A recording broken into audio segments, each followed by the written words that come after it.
Why is this trash here? Get out, you lowlife. George, who was set to become Emily's father-in-law, hurled the insult at me. It was obvious why he called me trash and a lowlife. I dropped out of college to work and raise Emily when she was just a baby.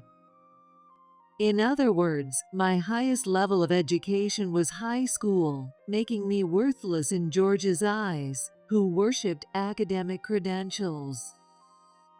I glared at George. I won't let insults like this shake me. For a moment, the room fell silent. Then David, Emily's soon-to-be husband, shouted at George. Then you get out. What? David, what did you just say? Is that any way to talk to your father? George's face froze in shock. David, who was usually obedient to his father, couldn't tolerate the insult toward me. Being separated from his mother as a child, David had held a deep resentment toward George for years. My name is Rachel, and I'm a 49-year-old reporter for a local newspaper. I run around every day chasing scoops with my photographer partner. I also have another role, being the guardian of my younger sister, Emily. 30 years ago, our parents passed away one after the other due to illness. Emily was 3 months old, and I was 19 at the time. Since our parents had no siblings, our distant relatives tried to push the responsibility of caring for us onto each other. There was even talk of putting Emily up for adoption, but I fiercely rejected it. If a wealthy family takes her in, Emily will be happy. And Rachel, you'd be free to live your own life. I'm not giving Emily up to anyone. I'll be her mom and dad. I couldn't bear to be separated from Emily, so I dropped out of the college I was attending and started working for a local newspaper. At first, I was just a gopher, but as the years went by, I earned their trust, and now I get to write a daily column that makes the front page. Emily, who was once just a little girl, has grown up and now works as a full-fledged nurse. In the end, I turned 49 without getting married, but I have no regrets about my life. A big change is coming to our family. Emily is going to marry a doctor from the hospital where she works. As I marvel at how quickly time has passed, I welcome Emily's marriage. When I woke up in the morning, the smell of sizzling sausages filled the air. Emily, just back from her night shift, was making breakfast for me. She noticed I was up and called out to me. Good morning, Rachel. The sausages and scrambled eggs will be ready soon, so pop some bread in the toaster. You must be tired after your night shift. Thanks so much. The usual toast setting? No sugar in the milk. If I gain even a little weight, my wedding dress will be tight. Well, that's because you picked such a snug-fitting dress. But with how hard you nurses work, I doubt you'll gain weight.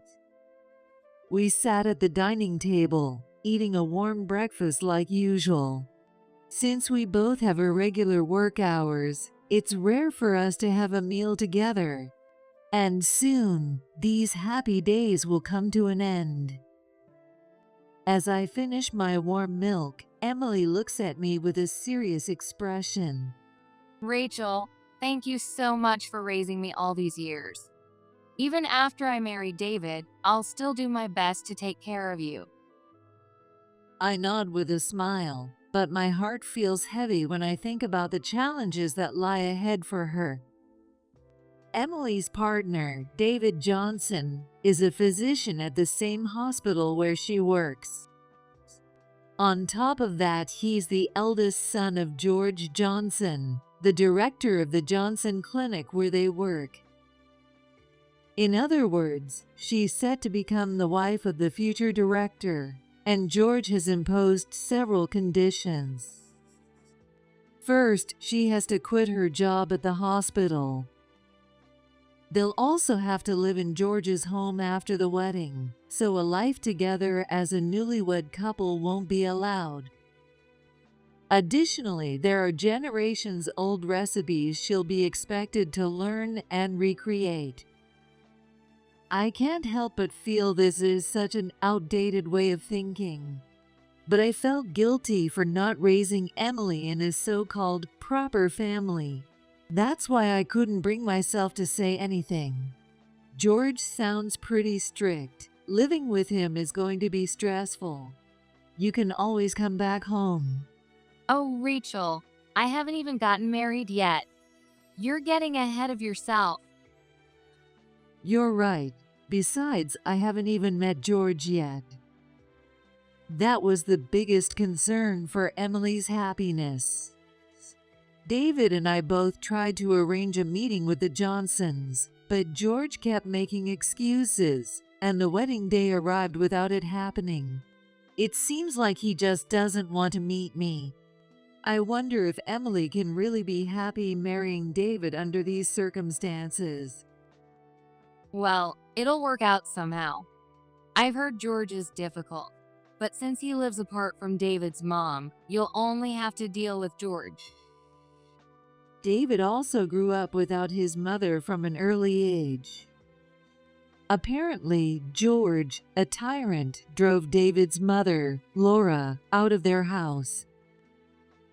David couldn't feel his mother's presence when he needed her the most. Still, according to Emily, he has a kind and sincere personality. Given his difficult life, he could have easily ended up bitter and resentful. Of course, at first, I was more worried than anything else. I thought sending Emily into a world of luxury we were unfamiliar with might lead to unhappiness. But when I actually met David, all my concerns disappeared.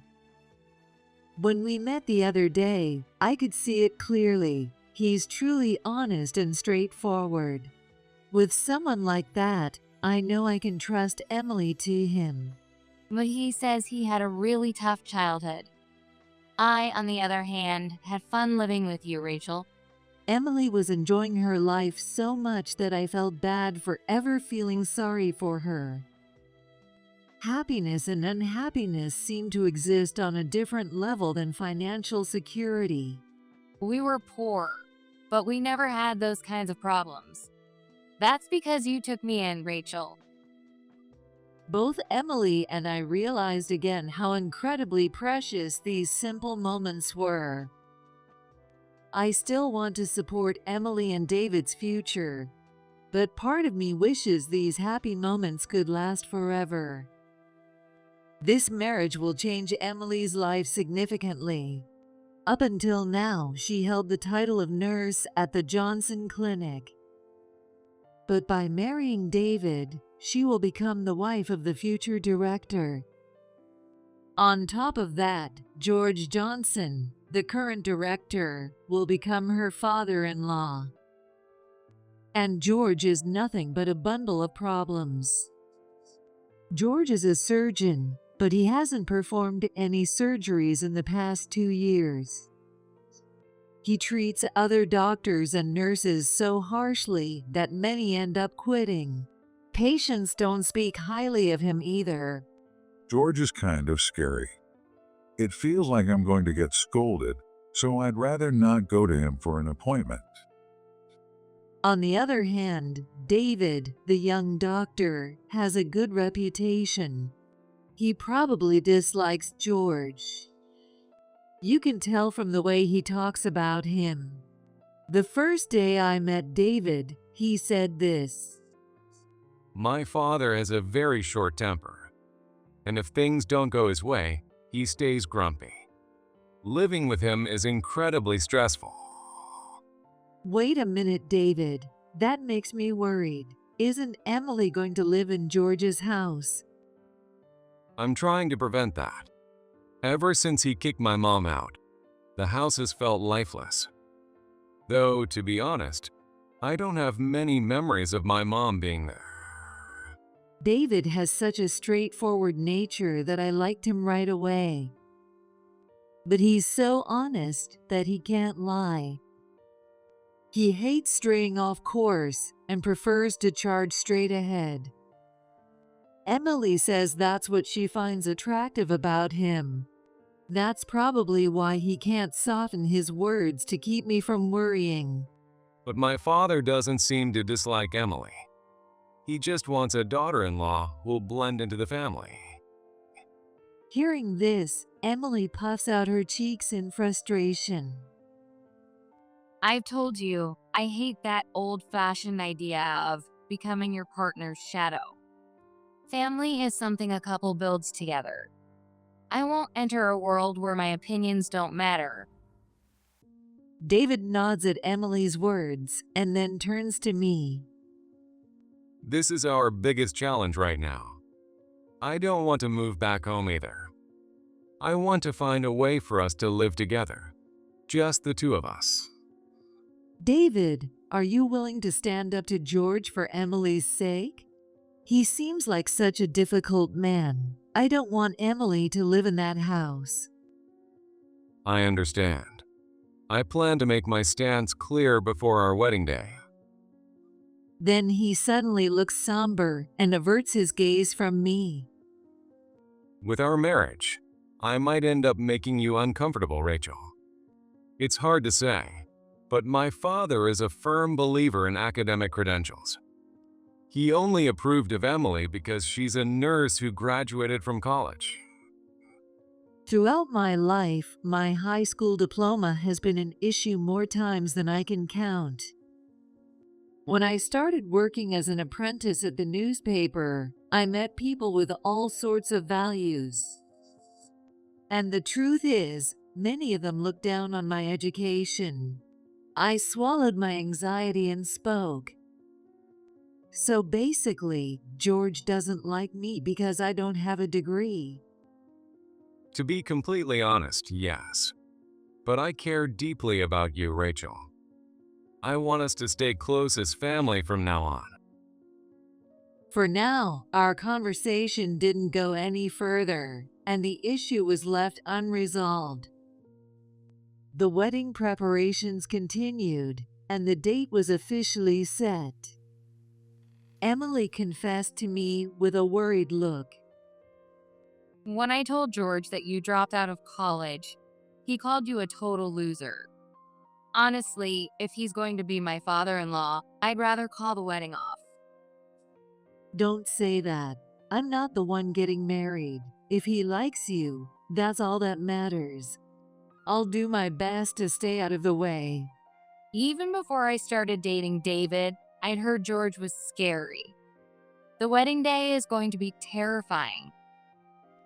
My fear is that you might do something embarrassing at the wedding. Even David might lose his love for you in an instant. I tried to respond cheerfully, but my heart was heavy. It hurt to see Emily worrying about me. But since I'm her only family, there's no way I could skip the wedding.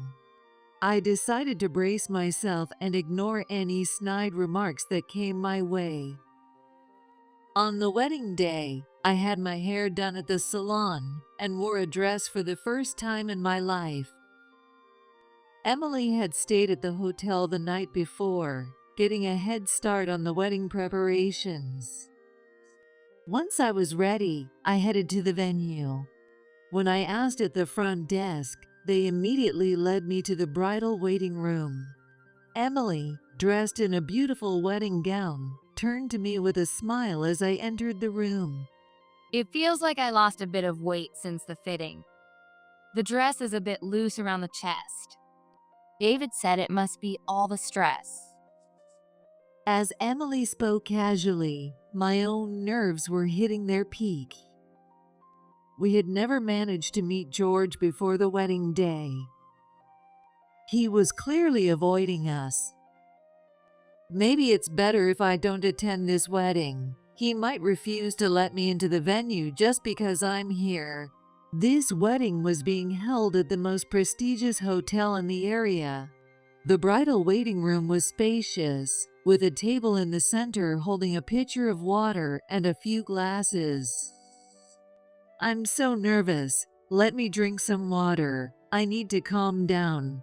Just then, the door suddenly opened, and an older gentleman with thick gray hair stepped in. Behind him, David appeared with a tense expression. I didn't know why they had come, but this was effectively our first family meeting. George, the director of a large hospital, carried an intimidating presence. Deep wrinkles lined his face, but in his youth, he must have been quite handsome. His sharp eyes scanned the room, like he was searching for surveillance cameras. I doubted those eyes had ever softened with kindness. Hurriedly, I set my glass down on the table and greeted him. "Hello, it's nice to meet you. I'm Rachel, Emily's older sister. It's a pleasure to meet you." I hadn't expected any kind words. Even if he ignored me coldly, I was determined to endure the day. I had prepared myself for the worst scenarios and how to handle them. But George went beyond anything I expected, and the first thing he did was yell at me. Why is this trash here? Get out, you lowlife. It was clear that he called me trash and a lowlife because of my lack of a college degree. My current career didn't matter. Even if I were a CEO, his attitude wouldn't have changed. To George, an academic elitist, my high school diploma made me trash and a lowlife. I glared at George. I won't let insults like this shake me. For a moment, the room fell silent. Then David, standing behind George, moved closer to Emily in her wedding dress and shouted at George. Then you get out. What? David, what did you just say?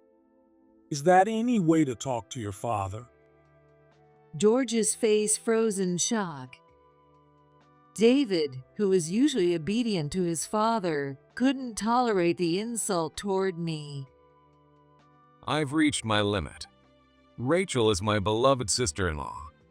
Emily is my precious wife, and it's my duty to protect them both. George's face turned red with anger at his own son's words. Before you talk about your wife and sisters-in-law, remember that I'm your father. Have you forgotten respect for your father? I held on to hope until the very end. If you'd shown Rachel any respect, we were ready to call off our plan. As George stood dumbfounded, Emily nodded firmly. The truth is, we went to the courthouse last night and filed our marriage license. We wanted to be ready to act if the worst happened before the ceremony. I was surprised, but George was completely stunned. You filed the marriage without the head of the family's permission. Do you really think you can get away with such selfishness?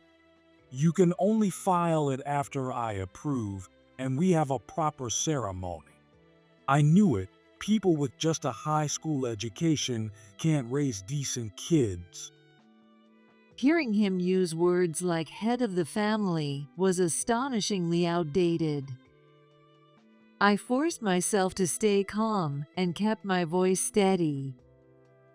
You must have been a terrible father. Do you seriously think David wouldn't resent you for taking his mother, Laura, away from him?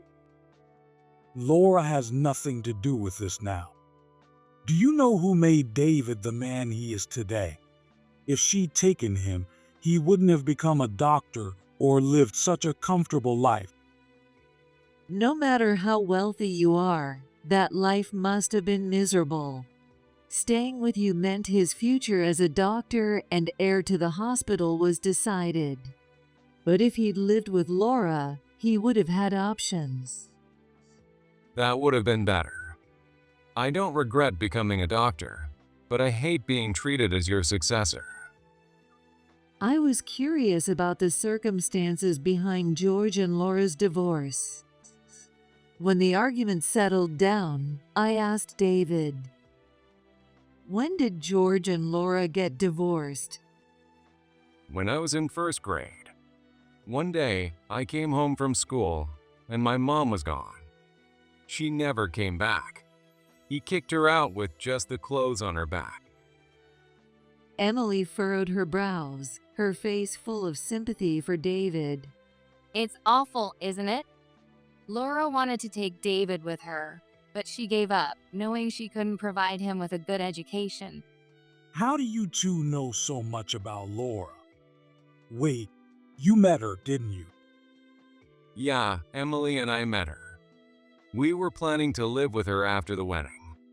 If you had shown Rachel even a hint of respect, we were willing to reconsider.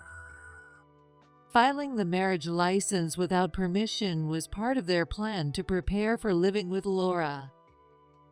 I understand that, but what about the ceremony?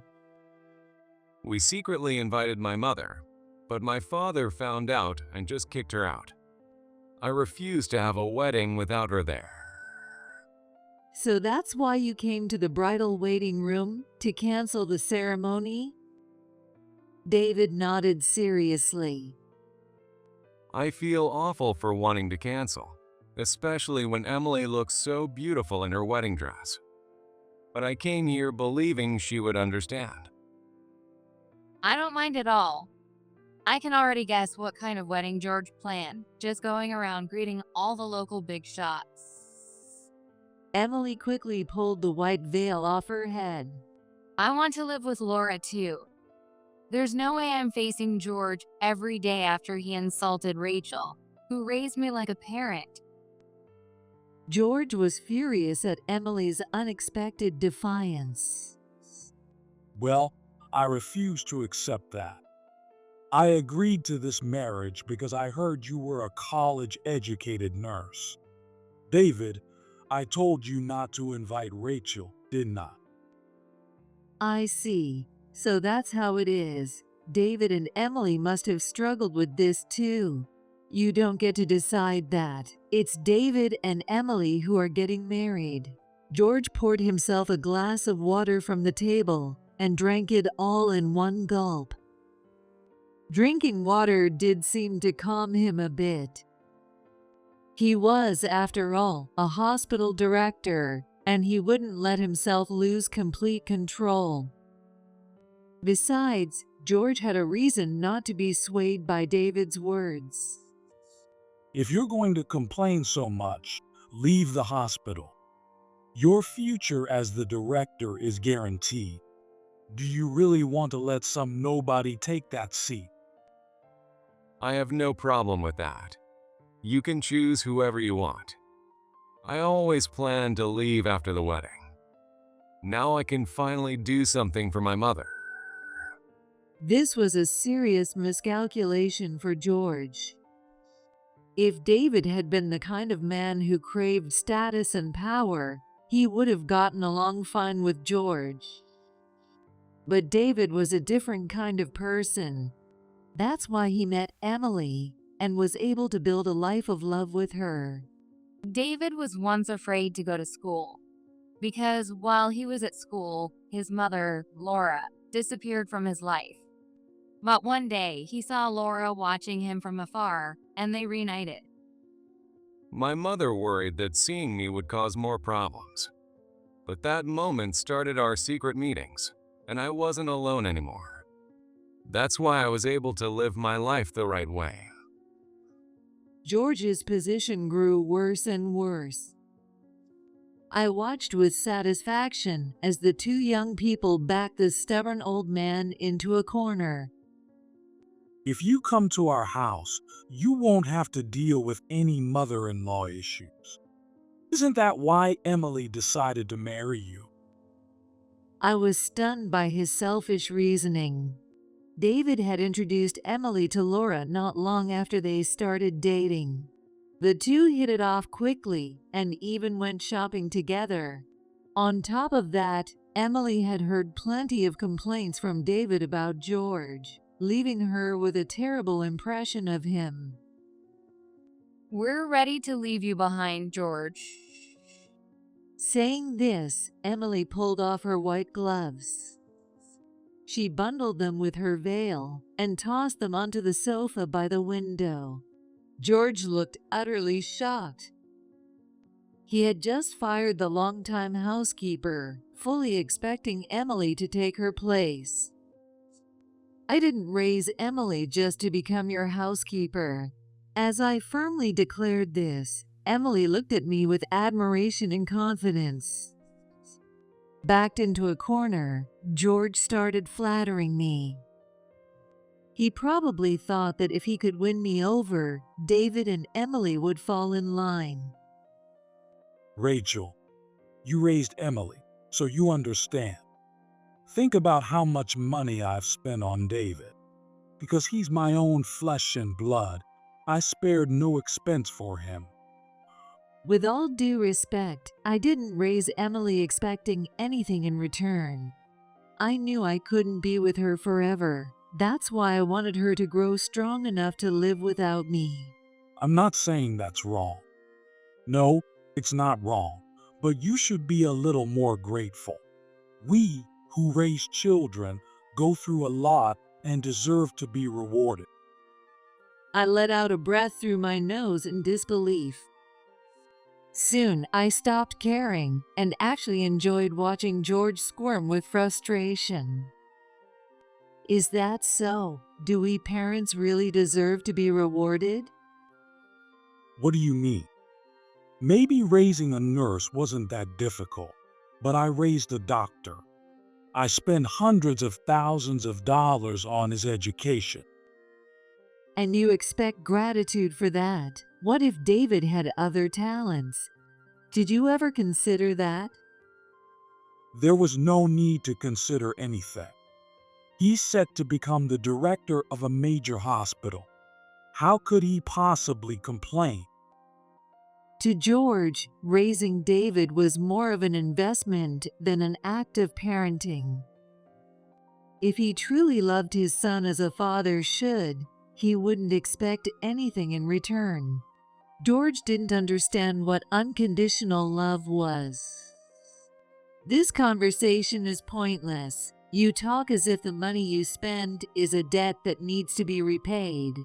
Beside me, Emily nodded deeply several times. I'm truly grateful to Rachel. She gave up so much of her own life to raise me. Now it's my turn to give back. But David will never feel the same way about you, George. George glared at Emily. What do you mean by that? You just said you wanted to give back to Rachel. Rachel gave me unconditional love. That's why I want to repay her. But I wouldn't be surprised if David gives you nothing, because you expect something in return. What's wrong with expecting something in return? He started thinking this way because he got involved with a poorly raised woman like you. David suddenly burst out laughing. George's face turned red with rage as he glared at David. But David didn't back down. Calling me ungrateful is a joke. From now on, I'll be taking care of my mother the way I couldn't before. Just not you, Dad. Listening to Emily, I drained the water from my glass with a sense of satisfaction. I remembered that the Johnson Clinic had recently undergone a full renovation. It must have cost a fortune. Even though George was wealthy, I doubted he paid for the hospital renovations out of pocket. He probably took out a hefty loan. The repayment plan likely counted on David taking over and paying it off. What happens if the heir walks away? I wondered if George, now in his 60s, had the means to repay the debt. If he used the hospital as collateral, he might manage, but if he couldn't repay it, he'd lose his position as director. I made up my mind to reveal a devastating truth to George. If things hadn't escalated like this, I might have hesitated and let it all slide. But it was clear George wouldn't understand reality unless he suffered a serious blow. Resolute, I prepared to deliver the final blow. George, tomorrow, our newspaper plans to publish a whistleblower article. It's about your hospital. Does anything come to mind? George stared at me blankly. It seemed he had no idea. An exposé about the hospital. What on earth are you talking about? It's about the malpractice you committed 2 years ago. A young boy died after a surgery you performed. His parents are claiming it was a medical error. Emily and David, who hadn't heard this before, widened their eyes in shock. Dad messed up a surgery and the patient died. 2 years ago, I was already a doctor at the Johnson Clinic. Yes, David, you might remember the boy. His name was Michael. He was 10 years old. He came in for an appendectomy, which George performed, but his condition suddenly deteriorated after surgery, and he died. David furrowed his brow, searching his memory, then suddenly looked up. I remember him. He loved soccer, and I did his initial checkup. Besides the appendicitis, he had no other issues. I was shocked when I heard he died. The incident was recorded as sudden heart failure, but his parents couldn't accept it and consulted a lawyer. Recently, they decided to file a lawsuit and contacted me as a reporter. Having raised Emily, I knew all too well the pain of losing a child. Since the accident happened just 2 years ago, many people involved would still remember it. I was a nurse in the internal medicine department, so I wasn't directly involved. But I did hear about the boy who died shortly after surgery. If I recall, that's when George stopped performing surgeries, right? Everyone could see George's body trembling. Even if it was an accident, there was no way George felt nothing about it. He must have lost confidence after the failure and gave up being a surgeon. The boy's parents asked me to pursue this case. Even if they can't win in court, they refuse to stay silent. What do you mean by that? The truth is, I've been investigating your past for a while now. Bit by bit, I've uncovered several wrongdoings you've committed. Perhaps holding power for so long corrupts even those who start with pure intentions. When George first became a doctor, he likely wanted to save as many lives as possible. But the man standing here now has his hands dirty with various misdeeds. I hesitated to go after you, knowing you'd become Emily's father-in-law. But I deeply understand the pain of that boy's parents, and today I've seen your true colors. I won't hesitate to expose you. Receiving gifts from several state legislators was the least of his offenses. He underreported hospital profits and gave preferential treatment to wealthy patients. The skeletons in his closet were endless. If George's position as hospital director led him to these crimes, then David taking over that role would be problematic. David was clearly in shock, unaware of most of this. I can't call you my father anymore. My mom is waiting in the lobby. Emily, let's change and go to her right away. Let's do it. Gentlemen, please leave the room. David grabbed George's arm, and I gave him a firm push out into the hallway. David then left the room, heading to his own waiting room. From the other side of the door, George's desperate voice rang out. Please attend the ceremony. Directors of hospitals from other states and state legislators are here.